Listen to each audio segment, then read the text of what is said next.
솔로몬이 이제 건축을 마치고 또 하나님께서 환상 가운데 만나 주시는 이런 내용이 본문 가운데 펼쳐지죠. 성전 건축 자체는 하나님의 뜻을 또 하나님께서 마음 주셨을 때에 감당하고 또 나아가는데, 또 오늘 본문 가운데 솔로몬 시대의 그 성전 건축은 어쨌든 이스라엘 민족들이 마음을 하나로 모으고 주님께 영광 돌리고 나아감에 있어서 아주 구심적인 역할을 또 감당하게 됩니다.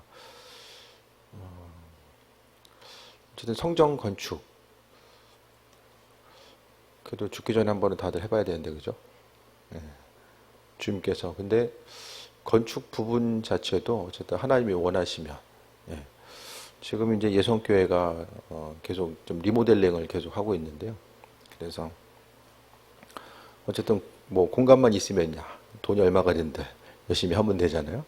그래서 건물 있는 데는 돈이 부족하고 돈이 있으면 건물이 없고, 아무튼 이런 좀 아이러니한 현상들이 좀 나타나긴 하는데, 하나님께서 베풀어 주신 은혜들, 그러니까 주님의 뜻과 인도하심이 이제 계속 있게 되죠. 교회도 보게 되면 보니까 이제 우리가 2011년도 10월 2일 날 이사를 왔더라고요, 여기로. 그래서 거기 와가지고 이제 그때 당회 한 자료를 보니까 1년 결산이 5,740만 원이야. 1년 동안 여기 와서 첫 해 5,740만 원. 그리고 그 결산하면서 건축헌금이 우리가 출발이 50만 원 정도 있었더라고요, 그때.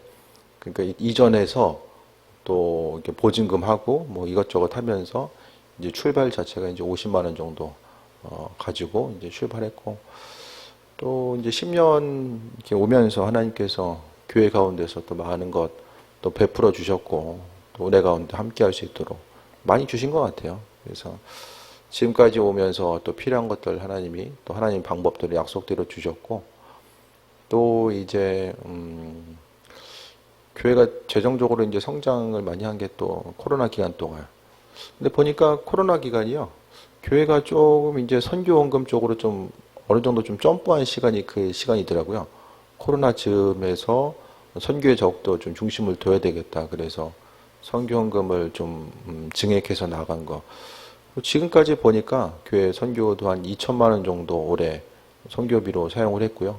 나머지 기간 동안 또 더 되어질 것 같고, 어쨌든 모든 것들 가운데 또 하나님이 계획하심과 인도하심이 있는 거죠. 그래서 오늘 또 이제 또 재정부장님하고 오늘 또 상의를 하면서 내년도 계획을 짜고 있고, 또 회사마다 다 이제 10월이면 내년도 계획을 이제 많이 짤 시기거든요. 그래서 또 내년 우리가 교회 예산을 잡고 감에 있어서 나는 믿음이 없어가지고 1억 7천 생각했는데 재정부장님이 1억 8천 다 믿음이 좋으셔가지고, 그래서 그렇구나, 내가 작았구나, 이제 이렇게 다시 한번 좀 돌아보고. 근데 사실 이제 결산이 이제 한 달, 뭐 잠깐 다른 얘기이긴 하지만 결산이 이제 한 달 반 정도 남았어요. 그러면 이제 11월 끝나면 올해 2022년 회기가 끝나게 되고, 그러면서 보니까 이제 작년하고 보니까 대략 한 그래도 2천만 원 정도 작년 대비해서 더 주신 것 같고, 그러면은 이제 맞춰서 보면 올해만큼만 더 성장시켜 주시면 뭐 1억 8천도 불가능한 액수는 아닌데, 항상 그 예산 짜면서도 이게 내년에 이게 가능할까? 그렇게 또 생각하며 출발하면 또 하나님께서 어느 순간 또 채워주시고 또 나아갔던 것 같아요. 그래서 이 모든 것들 가운데서 결국에는 이제 하나님께서 행하신다라는 그 믿음이 있어야지만이 가능하고, 또 주님 기뻐하신 일에 힘쓰다 보면 우리가 결국 교회 일도요 다 믿음으로 합니다. 믿음으로.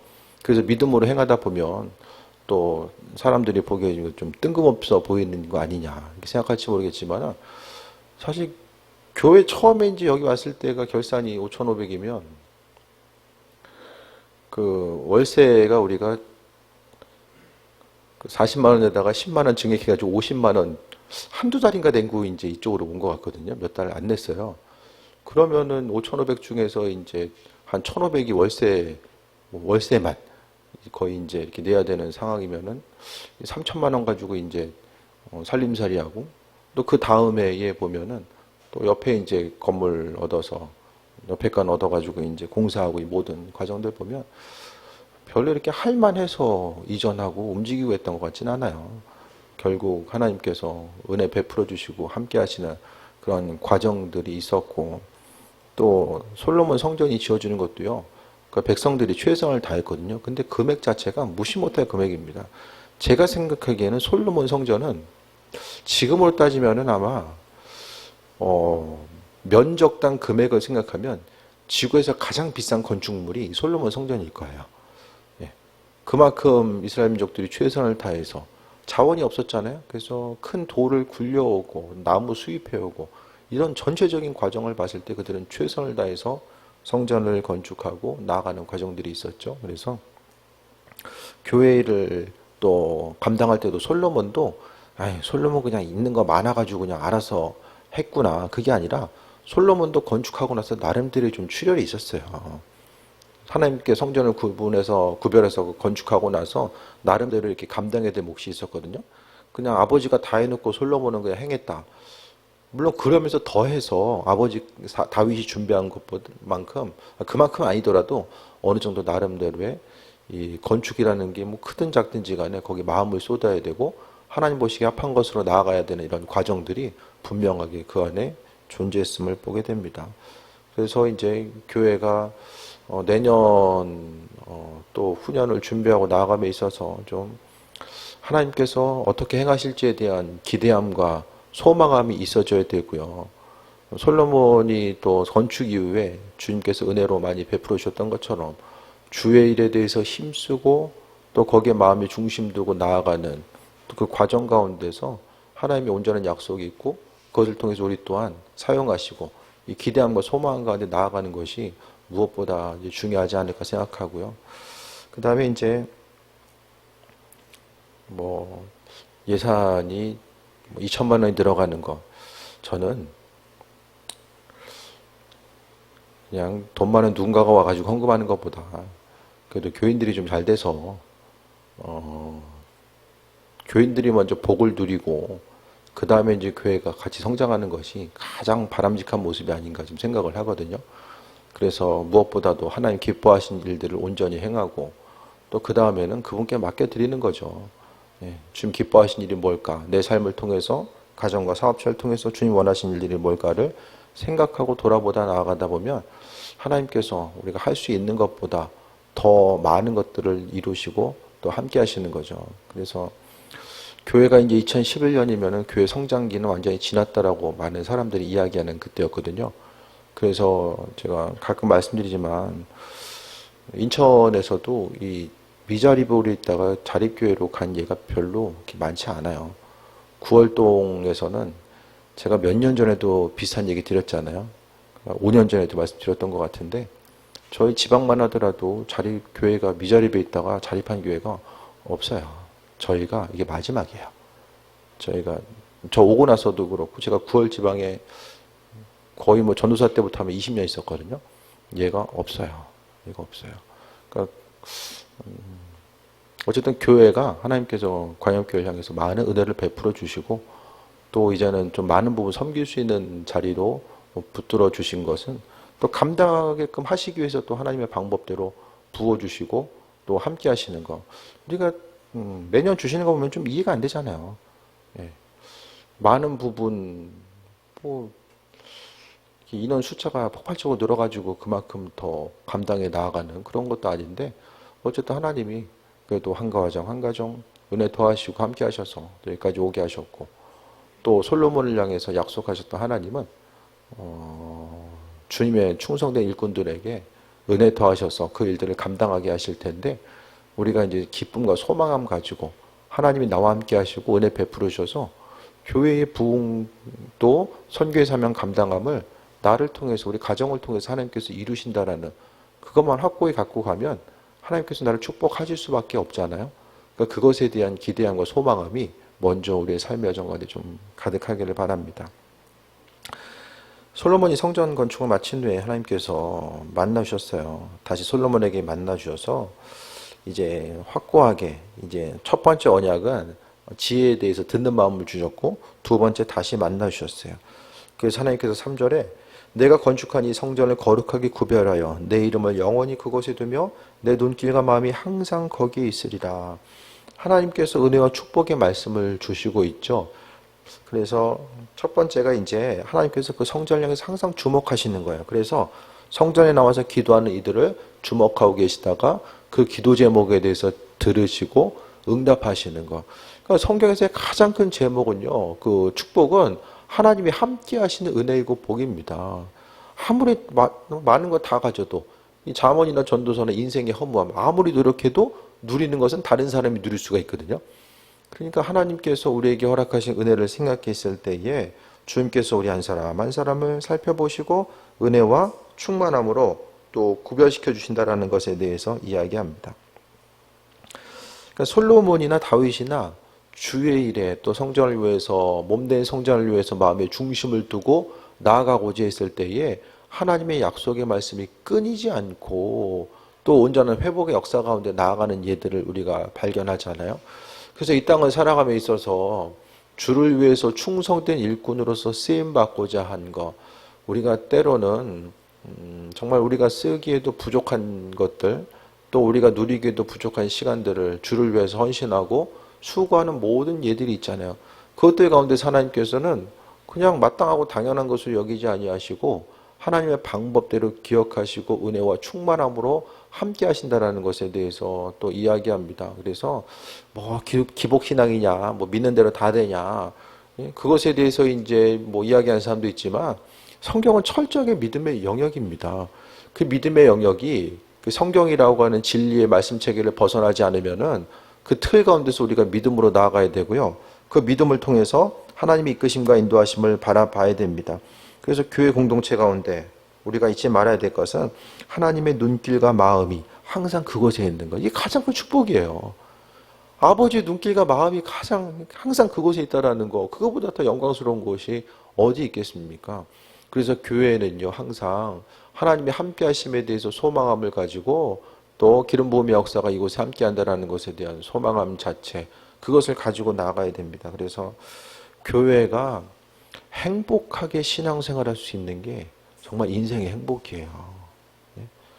교회 가운데서 고민과 갈등하지 않고 내가 정말 이 교회 다녀야 되냐 말아야 되냐 수없이 이제 고민하는 일도 많이 있거든요. 그게 아니라 그래도 교회에 가면은 그래도 좀 기쁨이 있고 또 몸된 교회를 위해서 수고하고 헌신하는 것 자체가 마음의 기쁨과 하나님이 하실 것에 대한 소망함을 가지고 나아갈 수 있는 이것이 얼마나 큰 은혜인지 모릅니다. 그래서 이 성장 가운데 기도할 곳이 있다라는 것, 근처에 기도할 장소가 있고 주님께 마음 둘 장소가 있다라는 것 자체가 우리에게 기쁨이죠. 인생의 고난의 때를 만났을 때 사람이 사실 뭐 이렇게 할 수 있는 일들이 별로 없어요. 인생의 근심과 고난의 때를 만났을 때 대부분 뭐 합니까? 지식인에 물어봐. 이때 어떻게 되죠? 네이버 열심히 검색해. 그래서 부정적인 예들, 여기까지만 안 되면 되는구나. 뭐 이거 다 검색하고 있잖아요. 그 기분이 편해지는 것도 아니에요. 마음이 편해지는 것도 아니에요. 괜히 안 좋은 예들, 그러다 큰일 납니다. 이러다 훅 갑니다. 이제 이런 얘기들 한 번씩 듣고 나면 이제 마음이 흔들리죠. 어려움 만났을 때에 주임 전에 나와서 기도하고 마음의 평강이 임할 때까지 아버지께서 성전 가운데 임하시고 함께 하심을 경험하는 거죠. 그래서 기도 시간도 내 할 말만 다 하고 끝나는 것이 아니라 주님의 평강이 임하고 그분의 음성이 내 마음 가운데 임할 때까지 간구하는 거죠.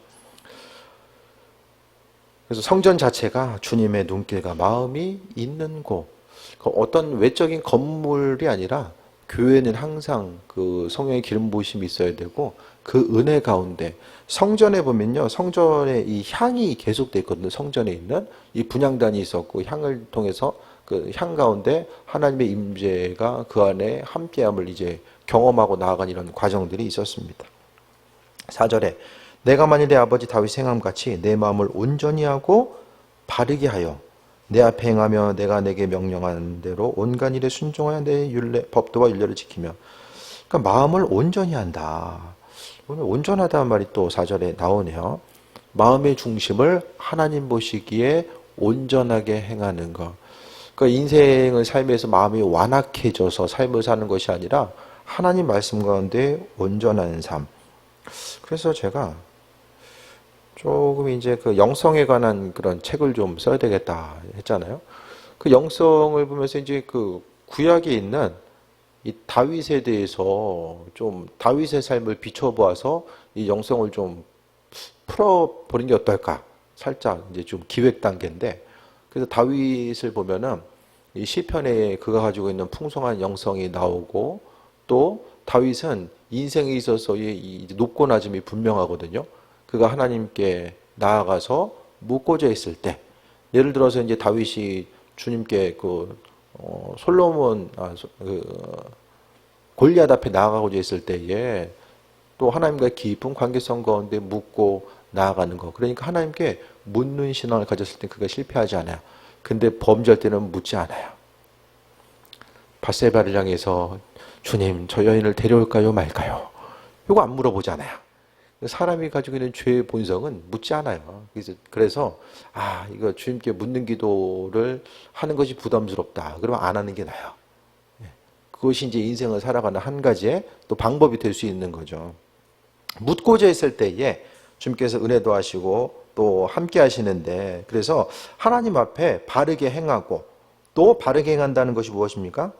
마음을 온전히 한다는 것은 4절 후반절 나와 있는 것처럼 순종하면서 율례와 법도를 지키는 것이 마음에 온전히 행하는 것임을 이야기하고 있습니다.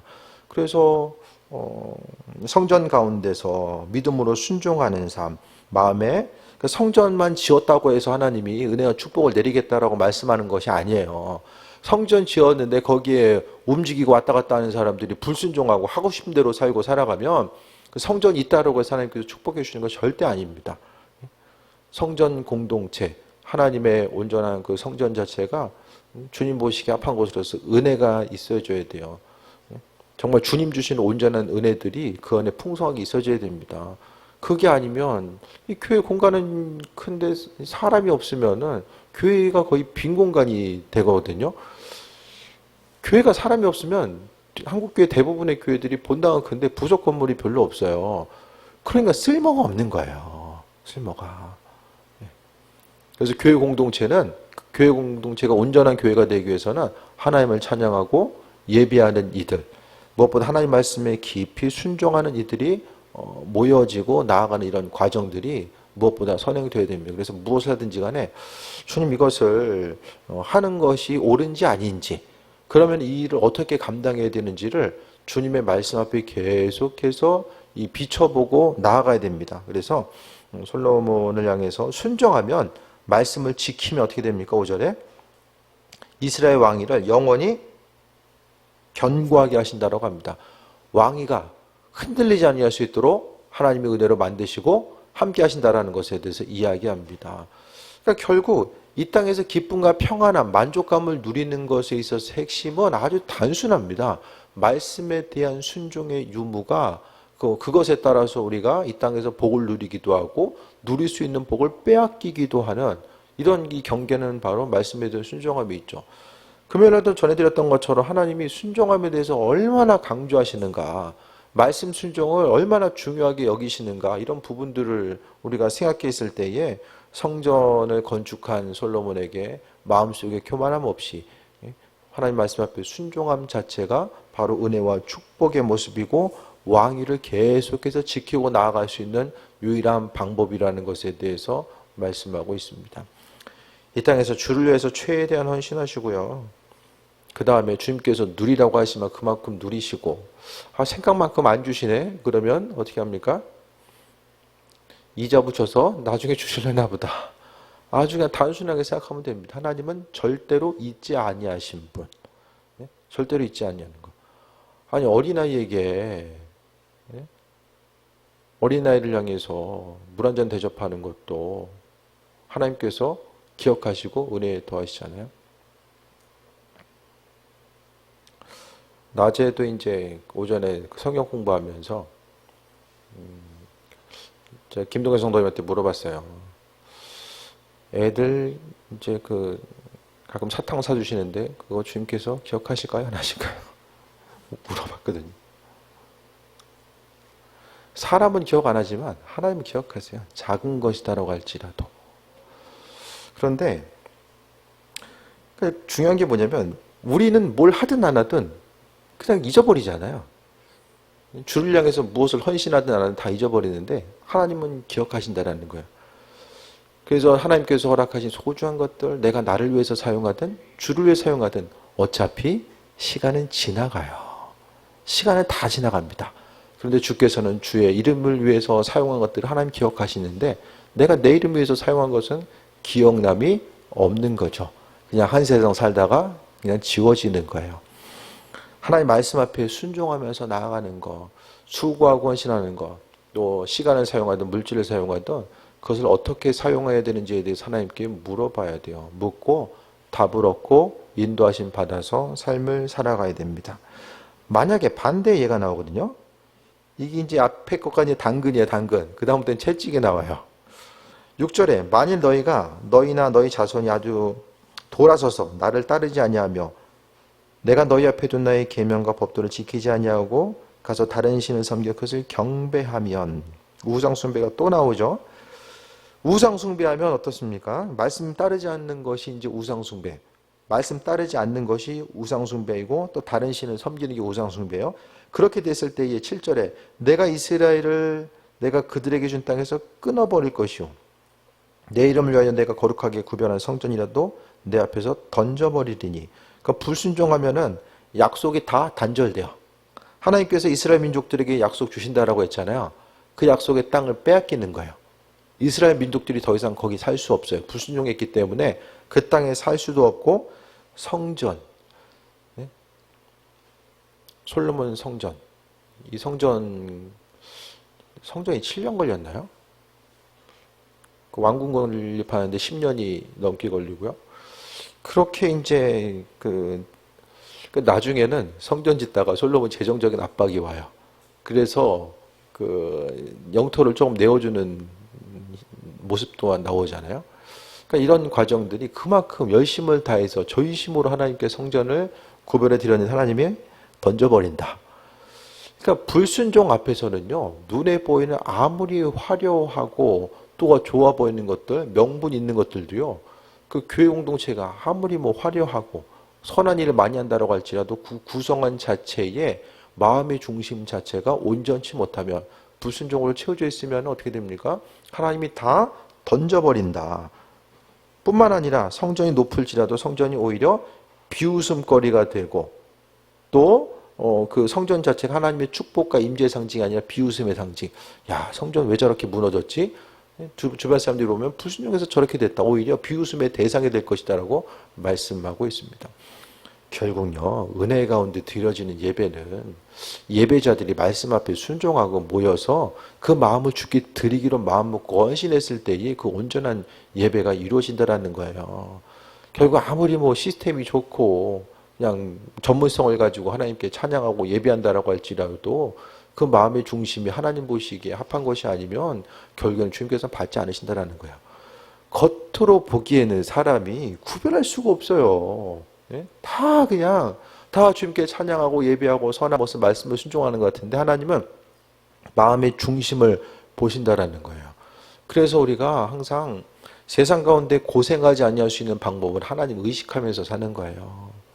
세상 누군가가 아니라 다른 사람 의식하기 이전에 하나님을 항상 의식하는 거. 그래서 내 이런 결정에 대해서 하나님께서 기뻐하실까? 이런 것만 그래도 신경 쓰며 살아도 하나님이 건져주시고 은혜 가운데 함께 하시는 것들을 경험하면서 나아갈 수 있게 됩니다. 어쨌든 다들 보게 되면 주님 말씀대로 살아가고자 하는 이들, 주께서 허락하시는 잔잔한 은혜들이 있어요. 날마다 하나님께서 허락하시는 그 잔잔한 은혜들이 있다는 거예요. 일상생활을 통해서 좀 지루해 보이고 단조로워 보이는 일상이라고 할지라도 그 모든 것들이 하나님께서 은혜 가운데 평강함으로 지키시고 인도하시는 것. 각자 소망함이 있겠지만 하나님은요, 우리 일생 가운데 개입하셔서 은혜와 평강함으로 함께 하시는 것. 주님에 대해서 기억하고 기도하고 그 예비하심 가운데 삶을 살고자 했을 때에 얼마나 많은 큰 은혜로 함께 하십니까? 이 예측하기 힘든 세상 가운데서 하나님이 그래도 예배 자리를 향해 나아갈 수 있게 하시고 믿음 지키게 하시고 또 건강 지켜주시고 은혜와 평강함으로 함께 하시는 것 자체가 얼마나 큰 은혜인가를 다시 한번 좀 돌아봐야 됩니다. 그래서 평강, 일상함의 평강함은요, 주님을 좀 의식하면서 살고 하고 싶은 대로 하는 것이 아니라 주님 보시기 합한 삶을 살고 있는가 다시 한번 돌아보고 어떤 일을 행하고자 했을 때도 아버지 마음에 합한 것인가, 이게 혹시 불순종의 영역으로 가는 것이 아닌가. 사람이 스스로를 돌아보지 않으면요, 불순종해도 불순종한지를 몰라요. 나중에 문제가 생기고 일이 터져야지만이 이게 불순종했구나, 이게 이제 느껴지거든요. 사고 터진 다음에 스스로를 하나님과의 관계성에 돌아보면 힘들어요. 수습하는 것도 오래 걸리고요. 수습이 안 될 수도 있어요. 그러니까 미리미리 주님 보시기에 합한 자로서 삶을 조금씩 살아가다 보면 정말 기쁨과 평강함의 모습이 무엇인지도 깨달아 알고 나아가게 됩니다. 그래서 오늘 본문 가운데 두 가지를 말씀하셨어요. 성전 건축 이후에 순종하면은 이 성전이 더욱더 빛날 것이고, 또 성전으로서의 역할을 감당하고 은혜와 평강함이 함께 할 텐데, 반대로 불순종하면 있는 것들도 다 사라지고 이 성전이라도 내 앞에서 던져버린다. 반대로 하나님의 시선이 그 안에 있지 않은 거예요.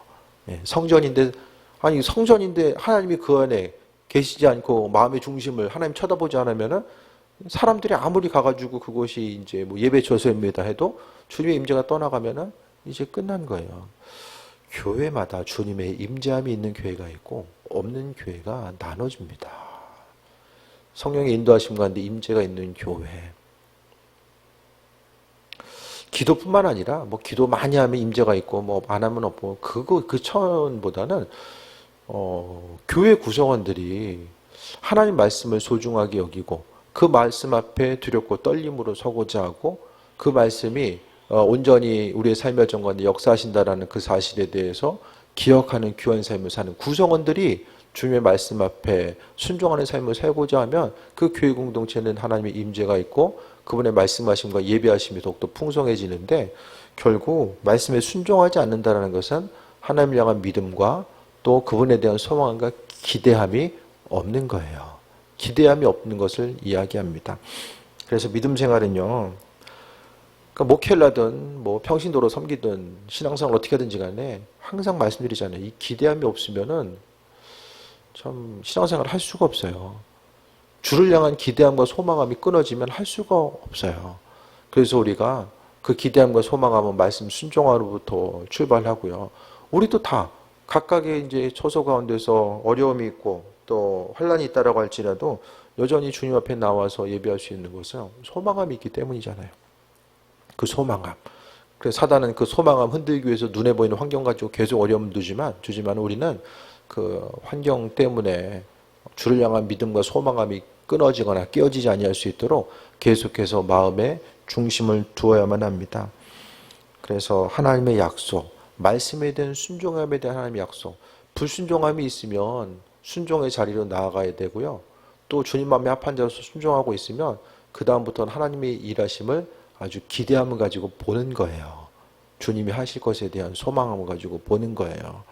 그것이 바로 우리로 하여금 기쁨과 소망함 가지고 살게 하는 유일한 요소가 된다는 거죠. 그래서 보는 거 계속 보면서 실망하는 거하고 똑같은 하루를 살아도 하나님께서 내 인생을 어떻게 풀어가실까? 어느 방향으로 어떻게 일하실까? 이런 것에 대한 기대함. 어떤 새로운 일을 찾는다고 할지라도 그냥 눈앞에 보이는 이거 정말 있는데도 다 망한다고 그러고 장사도 100군데 시작하면 뭐 5% 생존율, 5년 생존율 뭐 5% 확률과 가능성을 보면 별로 답이 안 나오잖아요. 그러면 이제 뭘 해야 되냐? 이게 답이 안 나오거든요. 그걸 답이 안 나오는 거를 어떻게 찾을 수 있을까를 생각하는 시간이 아니라 답은 안 나오지만 그러니까 주님 찾을 수밖에 없고 아버지께서 일하시지 않으면은 행할 수 없는 이 시대를 살아가고 있기 때문에 주님께서 허락하시는 지혜, 또 아버지께서 하실 것에 대한 소망함을 갖는 시간으로 삼고 나아가는 거죠. 그 소망이 있는 사람들이 기도하고요. 현실 가운데 절망하지 않고 나아가게 됩니다. 그래서 우리가 기도하면서 또 한 가지 해야 될 것은 좀 열심히 살아야 돼요. 기도하고 난 기도하니까 하나님이 알아서 해주겠지.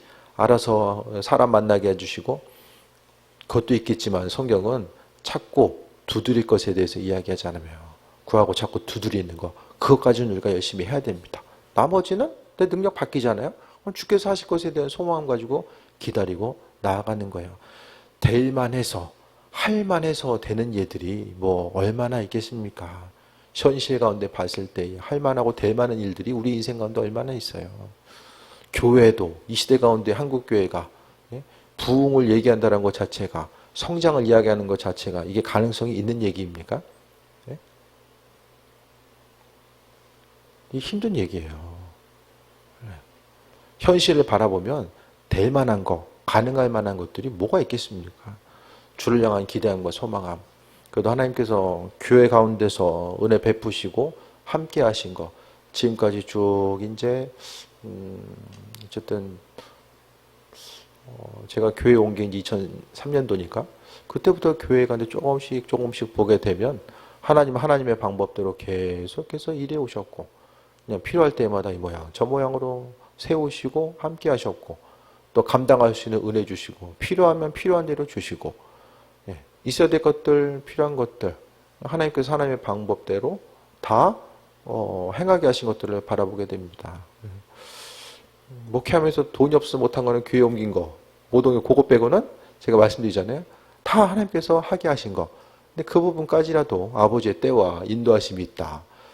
그런 것에 대해서 좀 생각하면서 또 소망 가지고 나아가는 거죠. 그래서 믿는 자로서 주님의 약속 바라보고 하나님 눈치만 잘 살피면서 인생 살면 주님께서 안전함으로, 평강함의 복으로 야곱처럼 험악한 세월을 살았다라고 하는 거. 눈 감기 전에 내 인생 야곱처럼 연수는 많으나 험악한 세월을 살았다.